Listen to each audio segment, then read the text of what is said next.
এই যে পর্নোগ্রাফি দেখেন, এই মেয়েগুলোর ইজ্জতের কোনো দাম নাই। মানে তাদের দেহটাকে একটা ব্যবসার সামগ্রী বানানো হয়েছে। সারা বিশ্বে এই যে আমেরিকায় শুধুমাত্র $12 বিলিয়ন ব্যবসা করে পর্ন নিয়ে।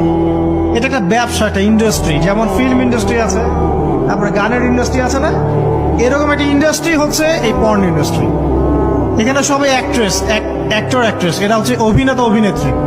এখানে যা দেখানো হয় এগুলো কিন্তু রিয়েল না, বাস্তব না, সব ফেক। বুঝতে পারছেন না কথা? এগুলো অভিনয়, এগুলো ফেক। এবং এটা একটা ইন্ডাস্ট্রি, এর মধ্য দিয়ে মেয়েদের দেহটাকে পণ্য বানিয়ে সারা বিশ্বের ব্যবসা করছে। এবং এর একটা অন্যতম উদ্দেশ্য হচ্ছে মুসলিম যুবকদের ঈমান যেন নষ্ট করা যায়। কারণ মুসলিম যুবকদের ঈমান চলে গেলে